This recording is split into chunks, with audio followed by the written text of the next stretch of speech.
welcome to our question and answer webinar for Stack Takeoff and Estimating, our pre-construction app. Not to be confused with our construction app, Build and Operate, formerly known as Smart Use. So if you're here for information on that app, I'm afraid you've joined the wrong webinar. But this is going to be a good time. Let me go ahead and share a presentation here. So we'll wait just a minute for more people to join. We've got 35 so far. Okay, that's a great turnout. Agreed.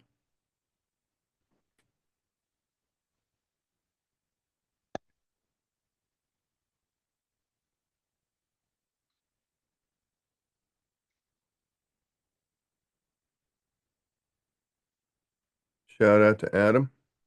We got to talk earlier. Let's see. I'm going through to see who I've talked to before. Gian, we talked. Greg, we've talked.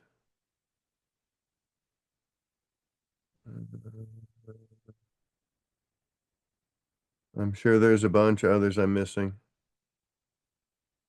I see a couple familiar faces as well. Yep. Okay, let's go ahead and dive in then. So again, welcome. This is being recorded, and we'll send a link to the recording later. But a couple housekeeping items. Everybody's going to be in listen-only mode during today's discussion. If you do have questions, please submit your questions using the Q&A button at the toolbar at the bottom of Zoom. The recording will be emailed to you later, and that includes people who did not attend. So if you are one of several users and the others hope to attend but they couldn't for whatever reason, they will get a copy of the recording, as will you. So some introductions. We have with us Mr. Roy Martin. Roy's been with Stack for how many years? 3+ years. Working on my 4th year. Great. So 20+ years experience in technology and training. Roy's been a great asset for our training team. This man has a great attention to detail, and he doesn't like to miss things. He wants to make sure you know everything there is to know about Stack and what it can do. Myself, I've been with Stack for a little over 6 years. My favorite part about Stack is working with assemblies and figuring out complex math problems. I love math, and I love that Stack can help you guys find some very complicated solutions, to complicated problems. But we try to make it easy with Stack, and it's a great tool, I think. So we are happy to answer all your questions today. And that being said, fire away, send some questions in. But Roy wanted to share his screen first and just talk a little bit about Explode, because we oftentimes get a lot of questions about Explode.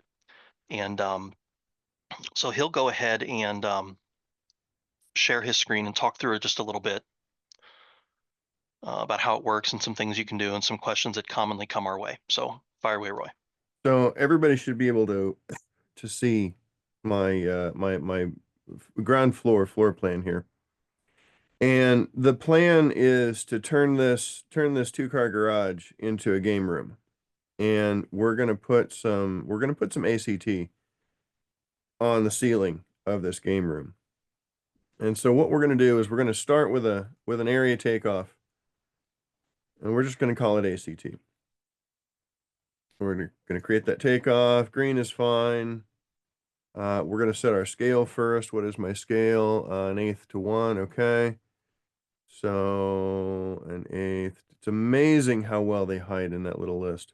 All right. So now we're gonna draw some ACT, and because I'm lazy, I'm gonna use my square tool. And so that's what my ACT is gonna look like, which is cool, right? That's nice. 654 square feet of ACT. Nice. But we need main beams, and we need cross tees, and we need tiles, and we need hangers and stuff like that. And so what I'm going to do to explode this area is select it And then I'm going to get into my edit toolbox over here and I'm going to explode that area. And so the explode tool says, okay, you want to explode that area. You have failed because we have to turn on, haha, see, even trainers make mistakes sometimes. We have to turn on our visual representations of lines over here. And we don't need these 16 by 16. We need these 24 by 48. Good. Sure, that'll work. And let's go 24 by 24. That'll look nicer. That'll look nicer above the pool table. So now we can explode this area measurement. So we get into the edit toolbox and we explode this. And it says, okay, you've got horizontal visual representations of lines turned on. What takeoff do you want to turn them into? Well, I don't see any main beams or cross tees in there. So we're going to create a new takeoff from scratch. And this is going to be ACT mains. And that's going to be a linear kind of a measurement. And then we've got vertical visual representations. And those are going to be a brand new takeoff called ACTTs. That's going to be a linear kind of a measurement. Now the perimeter, right? The perimeter all around the wall here, that's going to be another takeoff. That's going to be ACTL track. And these intersections, right? I live in California. We get earthquakes. I don't want my ACT to fall down on the pool table. So we're on every single intersection. We're going to create a new takeoff for hanging wire.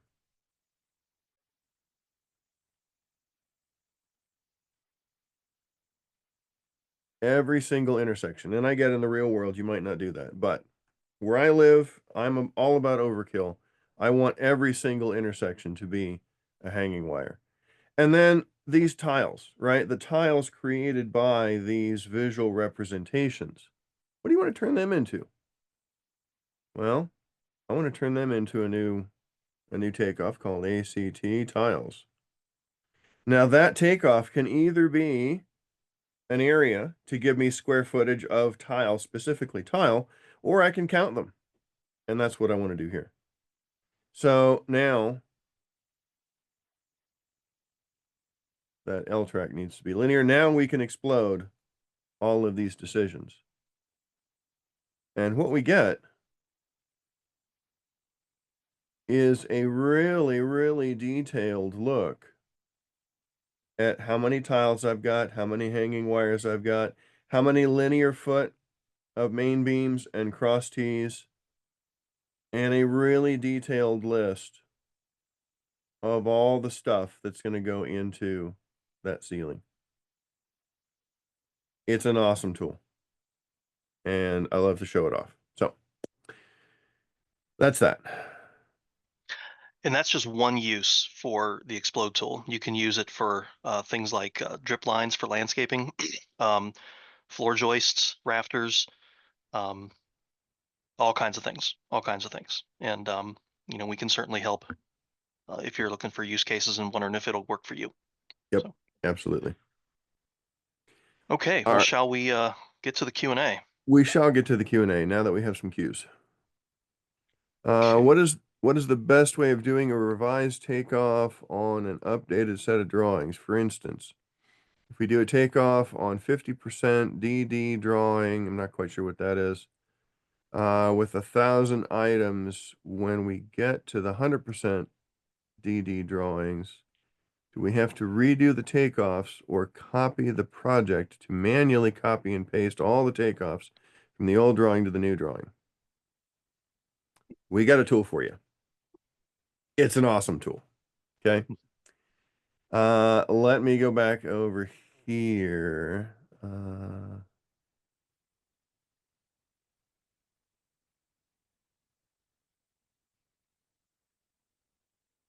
Come on.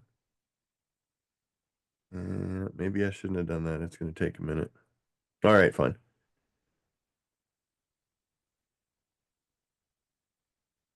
Up to the top, all the way up. Okay. So I have this page here that is my initial drawing. Okay. And I have this page here that is my addendum sheet. Get rid of that. And it's a little different. So I'm going to make all of my drawings. Come on. Fine. I'm going to make all my measurements on this page here. And then I'm going to overlay on top of that page the addendum sheet or the final page. And what that's going to do after I hide all of my takeoffs, it's going to show me exactly what's changed. The old sheet with all of my measurements on it turns red. The new sheet is laid on top. It is blue by default. You could, of course, change that if you wanted to.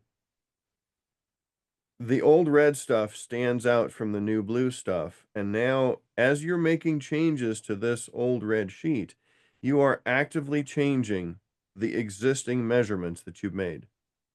And when you're all done accommodating the new blue changes that they've made, you come in here and you push this button here, and it moves, not copies, but moves all of your measurements and all of your takeoffs and all of your annotations and all of your everythings off of the old red page, and it puts them on the new blue page, and then you're done.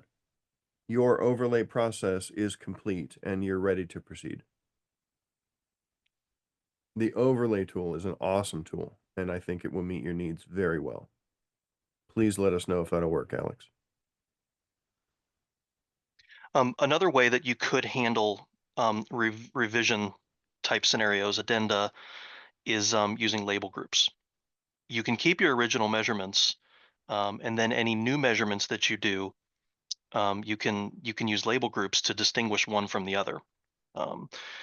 It can get a little clunky depending on how you approach it. So it might be best to sit with a trainer and talk through it, because label groups can be easily misunderstood, and if you set them up the wrong way, you're not gonna get the results you need. So definitely explore that, and again, sit with a trainer if you need some help going through it. Oh.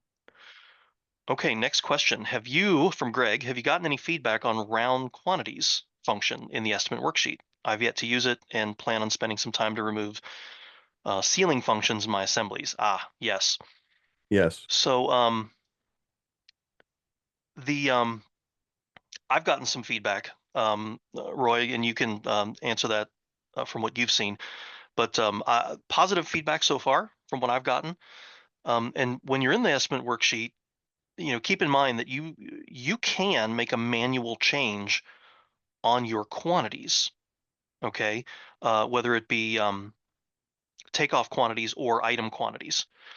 And so, if you, for example, have 38.94 pieces, like that ACT 2-foot cross T, clearly you're going to need a whole number. So you could just change it to 39, or you can go up to 40, and that part's up to you. Some people prefer that, just to type in a number, because rounding at this point will only get you up to the next whole number. So it'll round up to 39 in this case. But if you want to order 40, then I would make a manual change. But again, feedback I've heard so far is pretty positive.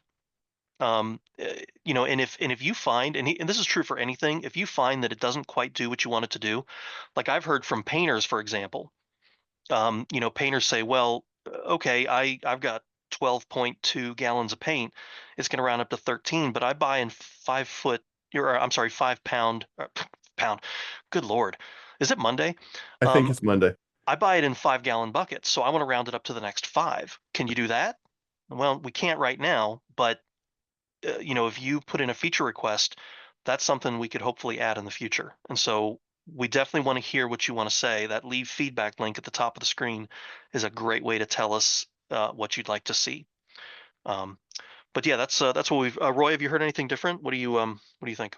I have not. What I've been recommending to people is when they get done with their items, with their costs here, ungroup so that it's no longer grouped, and then roll everything up. Come on.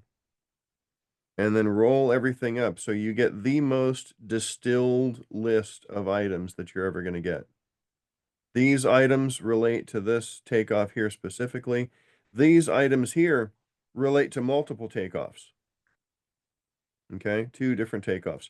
But what you've got is a distilled list of items that you need, and now here you can round this entire column, and boom, you're done. So, And I think that's something, Greg, if I understand part of your question, it was, because when you use a ceiling function, you want it to round up measurement by measurement, or maybe you don't. Maybe you want it to round up, um, for the entirety of the takeoff. Um, if you group by takeoff here, you can do that a lot better. Okay, because you can round up the entire quantity, but maybe you want to round it up takeoff by takeoff, as opposed to measurement by measurement. And so it really does, with this estimate worksheet, it gives you a capability we previously couldn't give you, and it's pretty spectacular for that purpose. And hopefully if I gather from your question, that's what you had in mind. Um, so yeah, hopefully you really like this. I think it's gonna save you some hassle and get you some better quantities on a consistent basis. So very good. cool. Okay, Alex again. Is there a correlation between the speed of stack and the number of items you have? How about the speed and the number of groupings you're using? Generally, you won't see changes in speed due to items. Maybe in the estimate tool, maybe. Um, Generally, the speed issues we've seen in the past more so relate to the number of plan pages that you're loading and the number of takeoffs, more specifically the number of measurements that you make. When you get into some seriously large numbers for some really big projects, we've seen some slowdowns. Um, but every time we see them, we make some enhancements behind the scenes and we make it better. Then of course somebody comes down, a few months later with an even bigger project and even more takeoffs and tests us again. So we're constantly pushing our limits for sure. But I don't think we've seen issues specifically related to items. Um, but if No.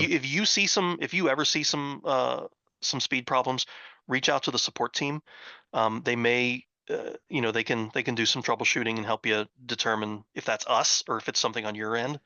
If it's us, we'll definitely address it. But if it's something on your end, we can advise you how you can deal with it on your side. And I can also add, Dev is working on a, what'd you call it, an initiative to increase speed of stack and ensure robustness of the application in large projects with lots of takeoffs and many measurements. They're taking time from new features to do that because that's important. And so that's on its way too. So, Okay, very good. So Alex asks again, is there a way to keep an overlay on a drawing after you move to a different page? And the answer is no. But that would be a great feature request. People have asked that before. We don't have a way to do that now. So when you're looking at an overlay, as soon as you move to a different page, the overlay disappears, and I'm sure you've seen that. So yeah, if you want us to offer that feature request, please let us know there.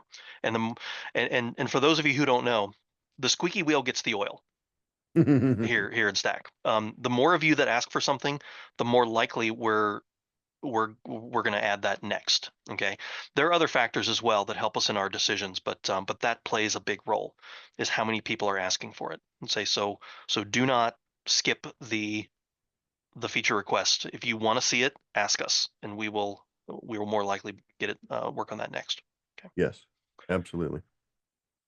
So then Adam asks, can you decrease your intersections? I'm guessing that's in relation to the explode The example we just used. explode. Yep. And I'm Um, trying to get back there. There it is. and I guess the answer is no, because the intersections, they are what they are. And if you want to use them for, to explode them to a takeoff, then you just do it. Um, if you, for example, like maybe in the tie wire or in the hanging wire scenario, maybe you don't put it at every intersection, then you'd have to approach it a different way. Using assemblies would be a good way, and Mm-hmm. that way you can specify how far apart they are. How to calculate it that way. I'm guessing that's what you mean. But no, just simply using explode, you can't decrease it. You get what you get. We count the intersections and explode them to a takeoff. I have an additional option for that. In the assembly that you assign to the hanging wire, you could say instead of one each measurement equals one each hanging wire, you could say two each measurements equals one each hanging wire, or four each measurements, and that would reduce the overall number of items that you're going to sell your customer. The measurements are the same, but the number of items, the quote includes only what they really need. So that's an option. Another question, can you reformat the legend to remove all of the empty white area on the side?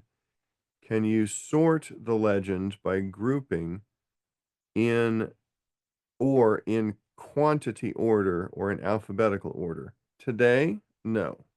Soon, yes. That is on Dev's roadmap.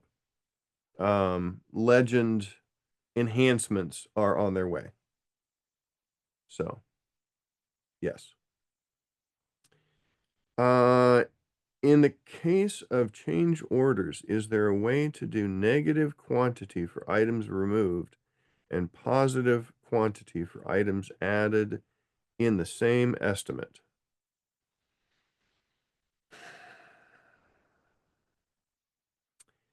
Dave, what are your thoughts on that? It kind of depends on how you want to. So I mean, yes and no. It's because clearly, you're changing things. That's what revisions are. You're changing things, and change orders. So generally, the way you would approach that is either doing new takeoffs for the new conditions, new measurements under the same takeoff for the new conditions. With labels. Yeah, and you could label them to separate them. Like here's the original and here's the first revision, and then these measurements are the second revision, things like that. And and again, like I said earlier, you might want to sit with a trainer to talk through it because collecting the right collection of measurements at the end for the current estimate can be a challenge depending on how you do it. Um, so effectively, that's what's happening. But I think the way you phrased it, we can't exactly do it that way. And again, hopefully that makes sense the way I'm saying it. But again, sit with one of us to talk through it. And some and have a real life example handy, because that helps us explain. If we sit there together and do it, that can certainly help.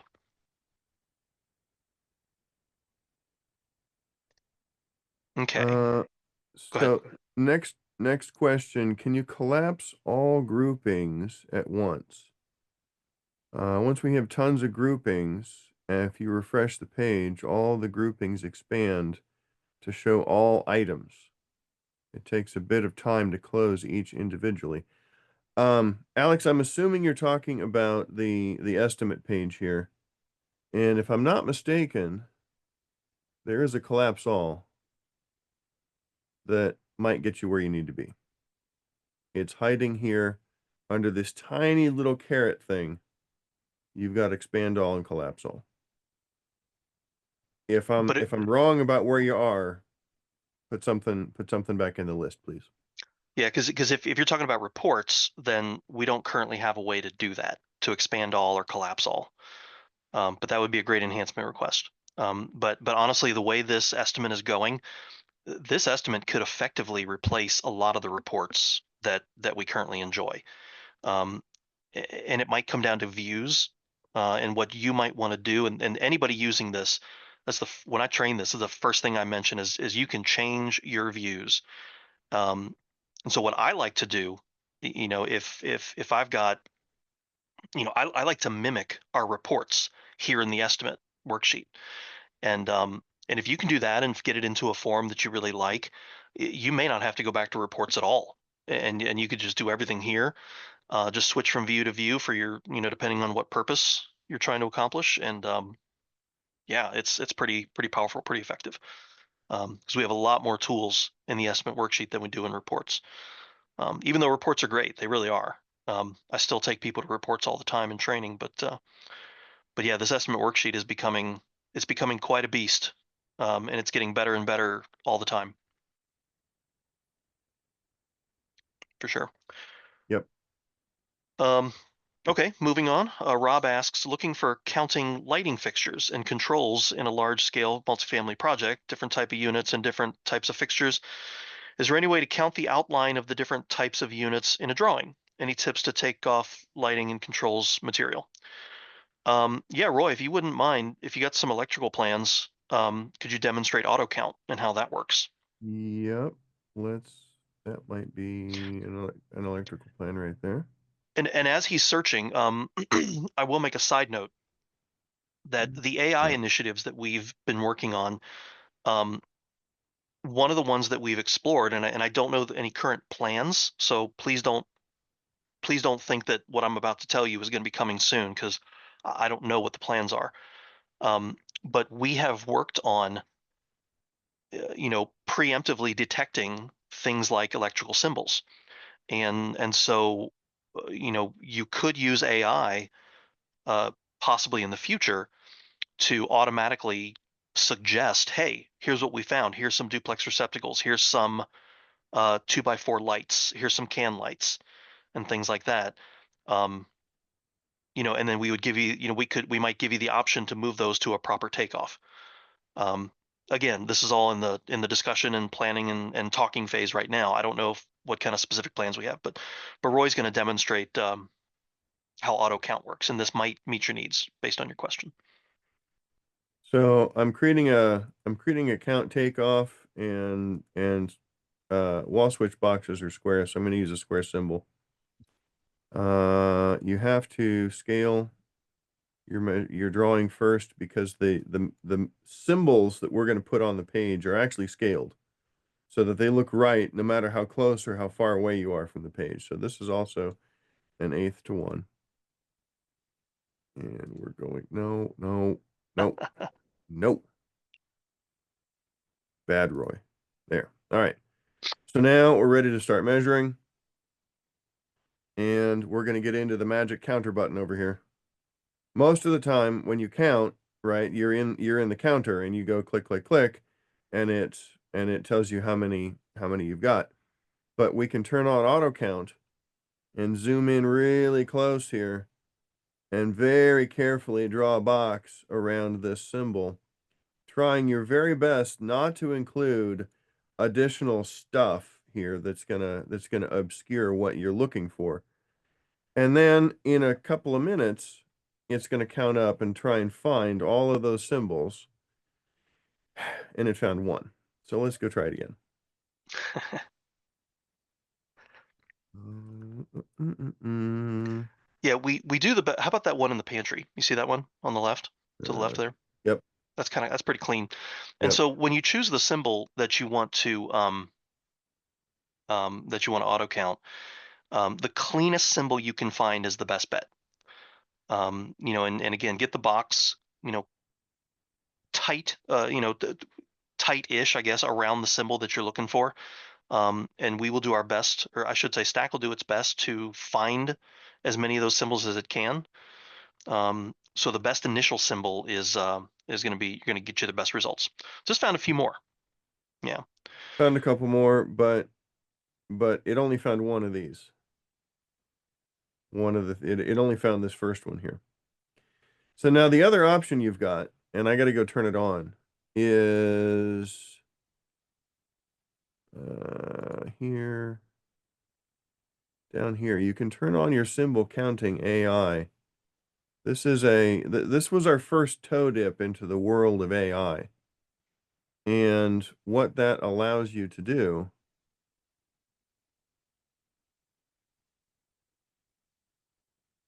go, okay.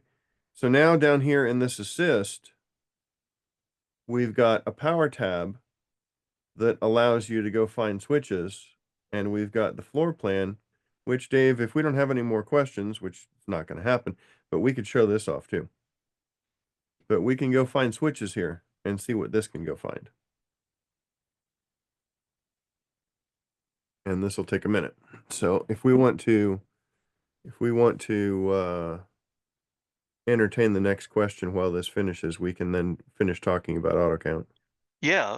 So Rob asks, can you undo the roundup in the estimate worksheet? And the answer is yes. And Roy, The if you answer wouldn't is, mind, can you go yep, demonstrate how that works? absolutely. So we have rounded up this number here to 39.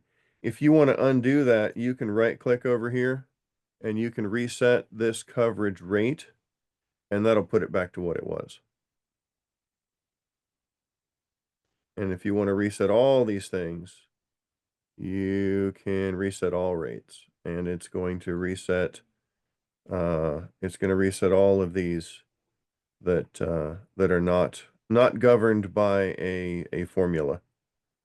Those that are governed by a formula may not get automatically reset. You may have to do them manually. And in case you didn't notice, that little triangle under the rate column, that indicates that you made a manual change to the quantity. And otherwise the rate is going to reflect either the assembly that it came from, or just some reverse engineered math that we did based on the takeoff quantity and then the item quantity.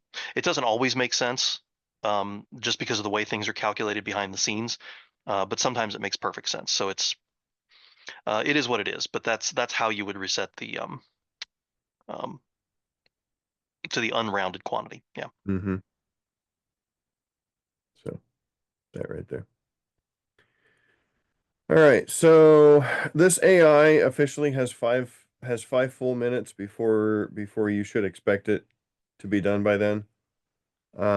Let's keep going and we'll come back to this. But auto count exists, the AI exists. Are either of them perfect?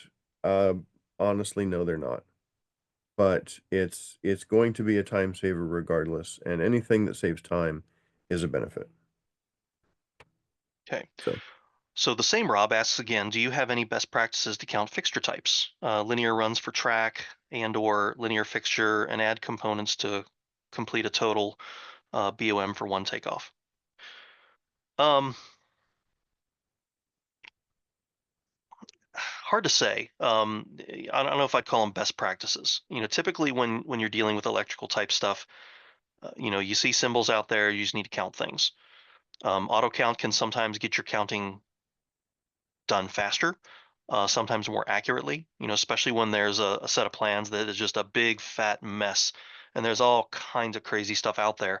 It's easy to miss things. You know that better than anybody.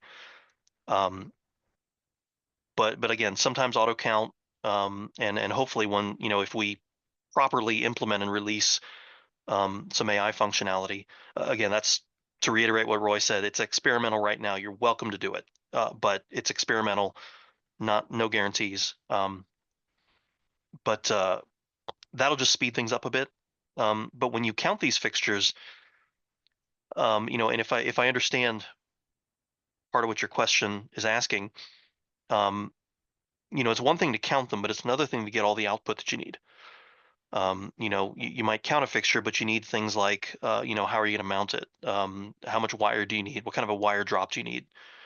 Um, and all these other things. And that's oftentimes where items and assemblies come into play.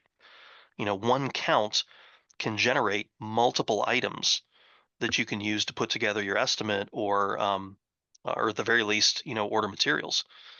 And that's my favorite thing to discuss, by all means. But just without getting into too much, I think it would take too much time to get into detail of how that might work. But building an assembly for a certain type of fixture could be very, very effective, if I understand your question correctly. And feel free to add some extra details in another question if I didn't quite cover what you intended.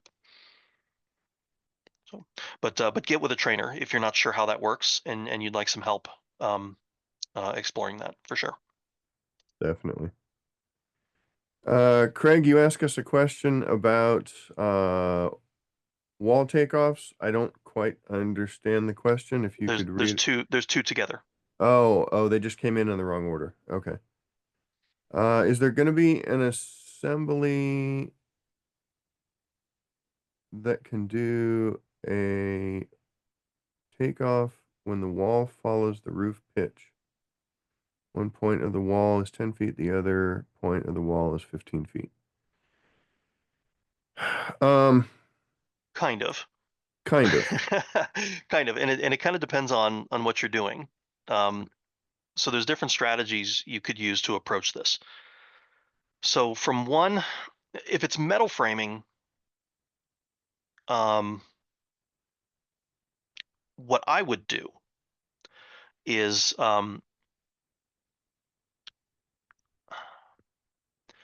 you'd still draw your takeoff on a floor plan, with a simple line. The assembly, though, yeah, it's hard to say what the best way to do it is, because every situation's a little different. But oftentimes, what I'll do is I will take the highest point. Okay, and again, yeah, every plan is different. But I would take the highest point, and let's say it's something like gables on the side of a house. And I know we don't often see metal framing on the side of a house, but you get the idea. So if it's a gable type situation, I would take that and I would draw a line left to right for half of the gable. Okay, so from the center to one of the edges, and I would add a framing assembly to, and I guess this could work with wood as well. Um, I would add a framing assembly, and I would use, the stud size to be the highest point of the gable.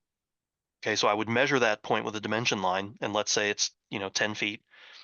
I would pick 10-foot studs, but I would only measure half of the gable, because if you just order 10-foot studs, chances are you're just going to be cutting them down, and you'd use the short part on the very edge of the gable and the taller part towards the middle. And mathematically, it works out. You get the same number of, um, you get the correct number of materials for the entire gable if you do that. It's not going to be perfect by any means, but at least it should get you through an estimate. Um, Another option, though, if you have the luxury a of an elevation plan like this, explode could be a Mm-hmm. good option to know That's where exactly what you need. that that's where my mind went.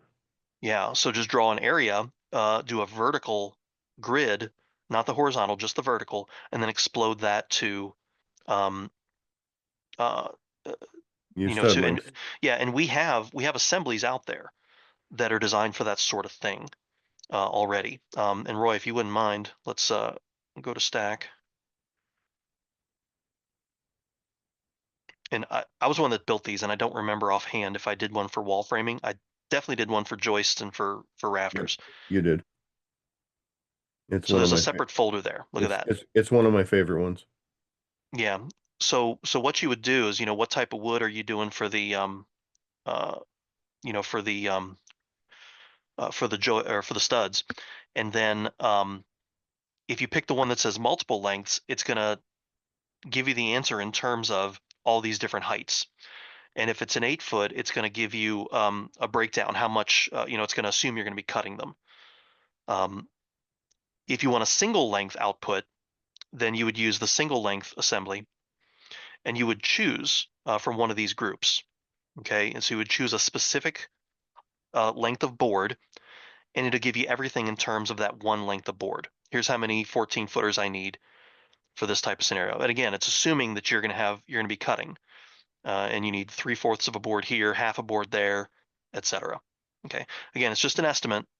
I would not say that it's sophisticated enough for a proper design, but it'll give you a good estimate of what you need. So good question. Very good question. Great question. Okay, let's get rid of those. All right, next, Jason asks, what is the best way to find a division by zero error in an assembly that's manifesting as a zero quantity in the estimate worksheet? Well, hopefully it's not manifesting as a zero quantity. Hopefully the estimate worksheet is giving you an error.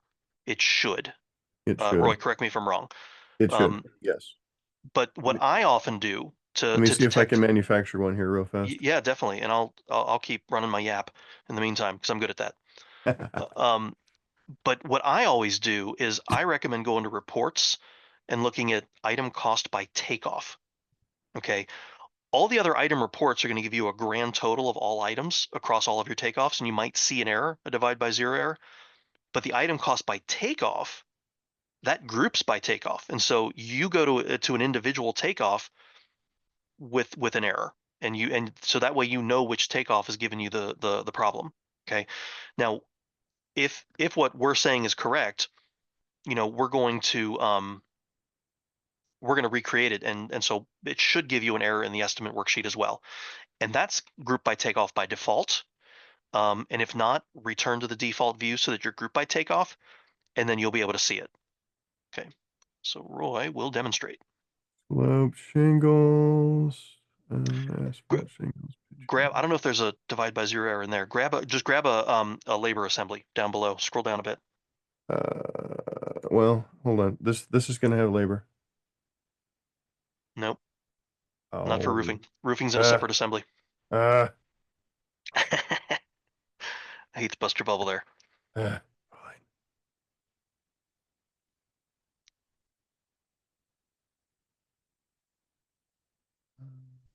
So roofing version 2, and scroll down a bit. The labor assemblies are right there. Crew for pitched area.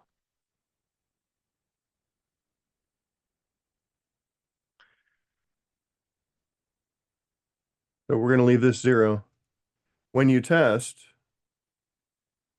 and I think we should talk Yeah, I think that's a bug. That's supposed with to tell you that Bev there's an error. about that. It's supposed to come back in red.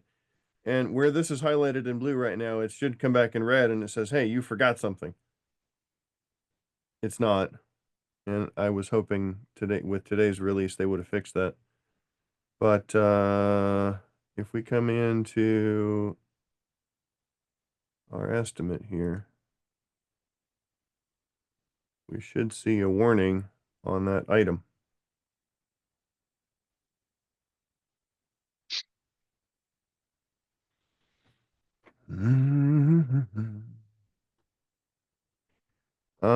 We are running over, actually. We had a Oh, bunch of great questions. goodness. Um, but if everybody's okay, we'll keep going. We'll try and wrap it up by noon, another 15 minutes.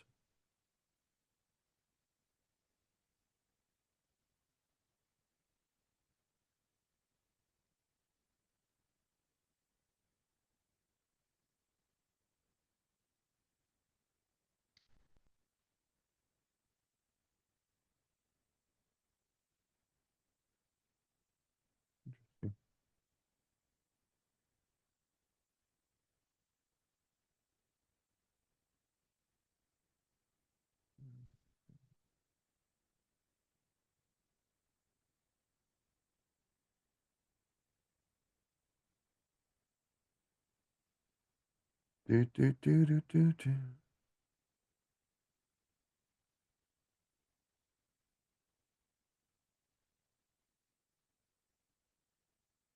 There we go. Okay, So so there's the error at the report level. there's your error at the report level. Which takeoff did I add that to?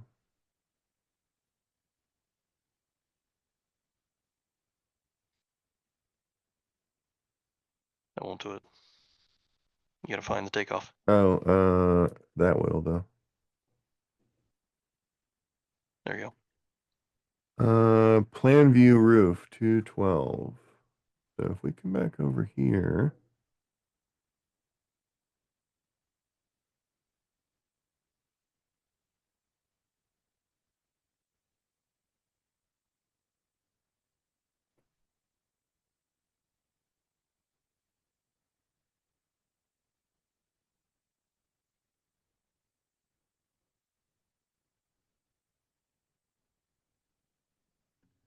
fine.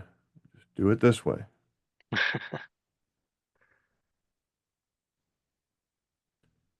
Plan view Two of them. roof got two of them. Lovely. Wonder if that's I why guess they're not. we'll just check both. Wonder if that's why it's not complaining. There There it it is. is. Okay. So that's what I would have expected to see. Maybe I just didn't give it a chance to refresh completely. But the estimate will tell you what the problem is, where the problem is, and so you can go fix it. So that's that. Okay. So we'll try to get through as many of these as we can. There's still a lot of questions out there. So next question is, I was wondering if in the future we could rearrange the cost type order we see in the dashboard within an estimate. A Great, feature request. great suggestion. Feature Yeah. request. And And depending on which estimate you're looking at as well. yeah, Because this estimate worksheet, we're going to continue to update. The other two, the unit cost and the material and labor estimate, we have no plans uh, to update those at this point. Only this estimate worksheet from this point forward. So yes, definitely put in a feature request or click leave feedback at the top. Um, okay. yep. Next, Rob asks, follow-up question on Alex's first question. Can you copy, not move, takeoff measurements to another takeoff? Use case, I have a customer that wants an option of shingled roof estimate and then a standing seam metal option. I would add labels for each takeoff, but I don't want to have to remeasure for each takeoff. Yeah, you can absolutely copy measurements. When you're on a plan page, if you select the measurements, you can use Control C or Command C in Windows, or in our edit menu off to the far right, there's copy and paste options as well. So Roy's just copied and pasted, and then you can now use change takeoff to move that to a separate takeoff. So you could have a shingle takeoff and a standing seam takeoff. And then for looks, you can drag the measurement back into place so that it looks correct. And that way you can have two separate assemblies on each one.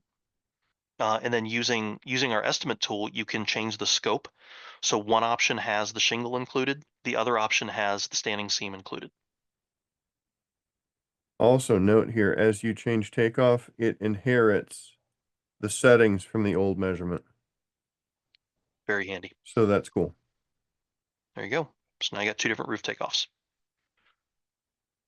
And then in your estimate, you can use this define scope here. You saw me do that a minute ago. And you can define the scope of what's included in this estimate, and you can include or exclude takeoffs as needed, as decided by the customer. Okay. So. And then Jason had a follow-up about the divide by zero error. He says, perhaps not division by zero, but something that results in an invalid cell value.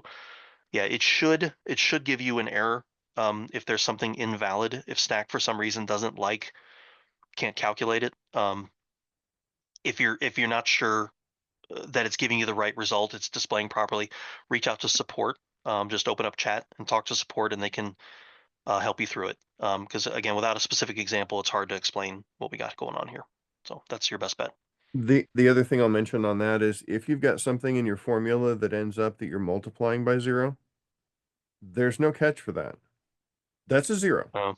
True. Multiplying by It's zero. a valid number. You multiply something by zero, you're going to get zero. It's a valid number. There's no way to catch for that. So Okay, Seth asks, is it possible to define an area of interest for the AI tool? Therefore, on specific plans, we could isolate areas we'd like it to assist rather than attempting to read the whole plan. Not at this time.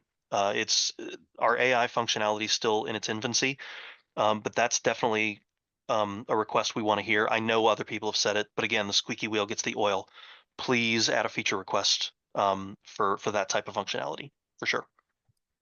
So Okay. the other thing that I will mention, and Dave may not have been aware of this. New to freshly uploaded plans, and I don't think I want to take the time to do it today. I probably should have. Um, the the paid AI, the floor plan AI that we've got, this is the upsell. Starting supposed to be released today. Tomorrow, Thursday. Um, it will it will auto inference your rooms for you, your area measurements.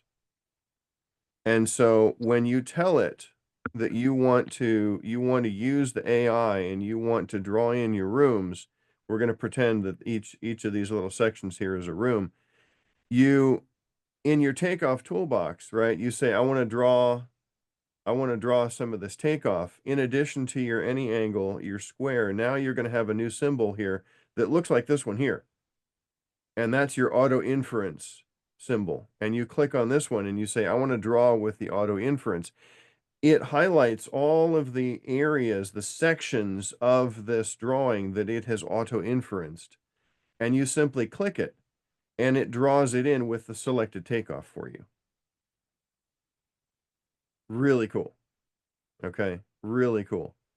Um, again, still work in progress, AI, young, learning, but we'll get there.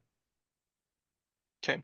Seth asked, can there be a hotkey to cut lines? If we could hold X, for example, down and click any point on a line and cut it, that would help speed up the process. I'm not aware that there is a hotkey, but There is not. there's not. Okay. If But that'd be a great feature request. So I just recommend you ask for it for sure. you can cut lines, Yeah. right?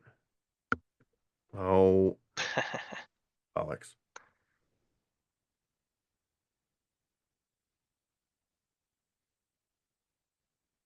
thank you. You select that line. Select, thank you. You can drop a dot, right? You get a black dot where you can drop a dot. You can also say edit, cut, line. And now instead you get a red dot. And you've got the whole thing selected right now. You can click and you can drop a red dot and now you get what's on the right and everything else. And if you want to cut it here on this dot, keyboard shortcut C for cut. And now you can see what's here and everything else. But you do have to select everything else to continue cutting up everything else. Okay. Good question. Eric asked, can you break out subtotals from different items? Example, multiple tile types or grid or GID only. Um, Not sure what you're asking there and where that might apply.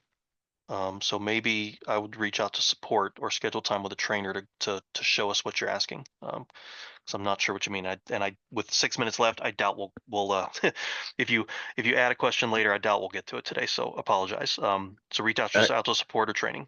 Go Actually, ahead. Dave, Oh, what? somebody just tapped me on the shoulder and said we have 1 minute left because Zoom is going to cut us off. Apologize. Okay. Well, everybody, thank you so much for your time. These are great questions. If your question didn't get answered, reach out to support or schedule time with a trainer. We'd be happy to help you. And Yeah, this has been terrific. Again, you're going to get a recording, an email with a recording of this. Folks who did not attend will also get a link to the recording. So if some of your colleagues couldn't attend, they will also um, get the recording. So I guess, yeah, without further ado, thanks everyone. And we look forward to seeing you in the next one.